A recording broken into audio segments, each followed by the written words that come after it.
அன்றைக்கி ஒருத்தர்கிட்ட கேட்குறேன், 5 கிலோவாட்டு சோலார் சிஸ்டம் வந்து எங்களுக்கு 1,10,000 கொடுத்தாங்க அப்படின்னு ஒரு கஸ்டமர் சொல்கிறார். 5 கிலோவாட் சோலார் சிஸ்டம் எப்படி 1,10,000 கொடுக்க முடியும் அப்படின்னு போய் பார்த்தோம்னா, 5 கிலோவாட் இன்வெர்ட்டர் மட்டும்தான் 5 கிலோவாட்டு. அதுவும் சாதாரணமாக ஹோம் யூபிஎஸ்ஸு. அதில் சார்ஜ் கண்ட்ரோலர் ஒன்று உள்ள இன்பில்ட்டாக இருக்குது. இந்த 5 கிலோவாட் ஹைப்ரிட் இன்வெர்ட்டரை வாங்கி அதில் வந்து 2 பேட்டரியை கனெக்ட் பண்ணியிருக்காங்க. 24 வோல்ட்டு. சோலார் பேனலு 2000 வாட்ஸ் இருக்குது. இந்த இன்வெர்ட்டரை பேஸ் பண்ணி 5 கிலோவாட் அப்படின்னு சொல்லி சொல்கிறாங்க. உள்ளபடியே ஒரு 5 கிலோவாட் சோலார் சிஸ்டம் அப்படின்னா பேனலோடைய கணக்கு தான் ரொம்ப முக்கியம். 5000 வாட்ஸு இல்லைனா அதுக்கு மேலே 5500 வாட்ஸ் கிட்ட சோலார் பேனல் இருந்தால் தான் அது 5 kilowatt on grid system, hybrid system, off grid சிஸ்டம்னு சொல்கிறோம். இதில் பேட்டரியோட கணக்கு வந்து எந்த விதத்துலேயும் கணக்கு வராது.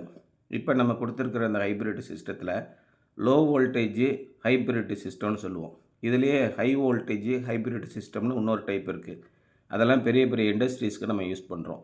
வீடுகளை பொறுத்த வரைக்கும் லோ வோல்டேஜ் ஹைப்ரிட் சிஸ்டம் அப்படின்னா 48 வோல்ட் பேட்டரியை நீங்கள் கனெக்ட் பண்ணலாம். இப்போ வரக்கூடிய லித்தியம் பேட்ரி, சோடியம் பேட்ரி எல்லாமே 48 வோல்ட்டு 51.2 வோல்ட்டில் வரும். அப்போது 48 வோல்ட்டு அதோட மேக்ஸிமம் விஓசி வந்து 51.2 வோல்ட்டு, 100 ஏஹெச் 104 ஏஹெச்னு வரும்.